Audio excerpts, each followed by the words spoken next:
program is not working. The economy is recovering to some limited degree out of its own inertia. But the fact of the matter is, because of the Clinton, Bush, and now Obama economic policies, the U.S. economy has permanently contracted. America's largest corporations are looking abroad for growth.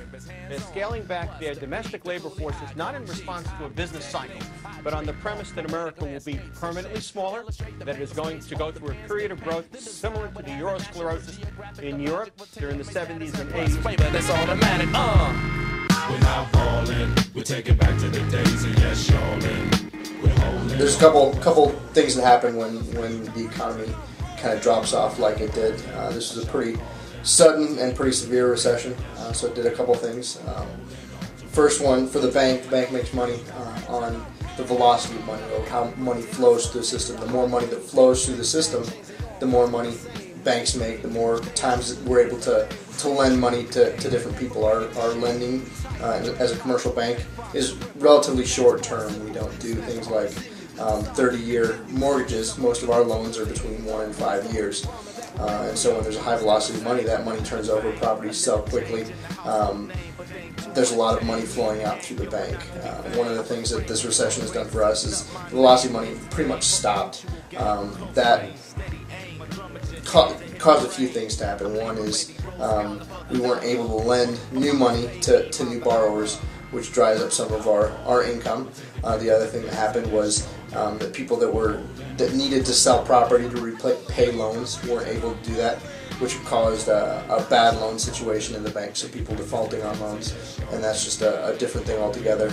It's very expensive to collect on bad loans. It's very expensive to dispose of property for people. It's had a huge impact on me and on my family. As I said earlier, I'm a real estate broker, so I help people buy and sell homes.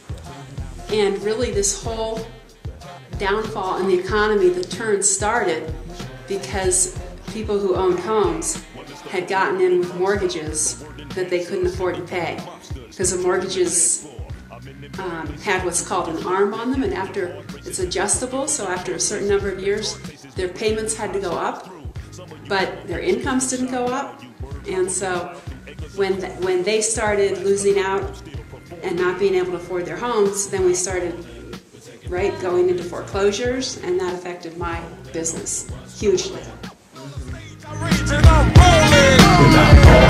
A shot calling. We're taking back to the days of yes, y'all. It's supposed to be a recovery year for the nation. There's some positive economic factors out there pointing to a recovery. So if you guys know the business cycle where there's a dip and then an increase, we're probably somewhere at the bottom of the dip and we're looking uphill at a recovery. So that's kind of what we see for the nation as a whole in 2010. Our valley's been trailing that.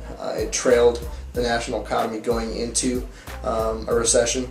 It's probably going to trail the national economy coming out of a recession as well. I think that we're in for another tough year this year because unemployment is so high. But I think that our government is doing a fairly good job in trying to work to get the economy stimulated. And I think that we are going to be a different country with different priorities by the end of the year, but I think that people's lives will start to improve.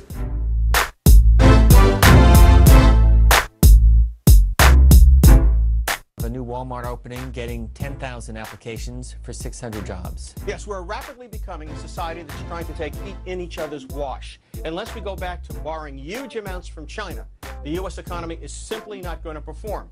The president's economic advisors seem oblivious to this.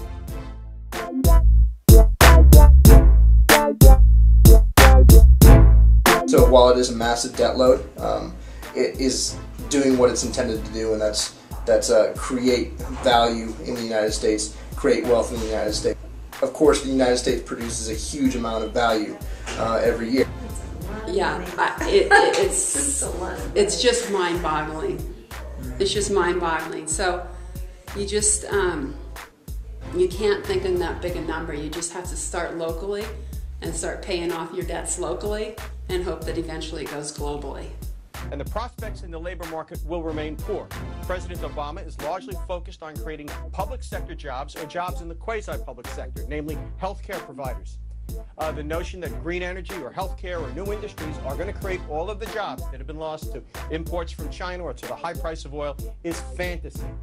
In Pittsburgh, on Friday, he talked about how Pittsburgh had resurrected itself, losing so many manufacturing jobs and now moved into new service activities. As we import more products, we have to replace those with exports, or we have to find places for people in the public sector, which is a losing proposition. There simply are not enough export jobs in tradable services to compensate for all of the manufactured jobs that we have lost. The American economy is headed for a lower standard of living. It seems as though the Obama administration is wholly insensitive to this. I want to point out it is not a partisan observation, because the Republicans are offering little that is new or different than the policies that failed for them.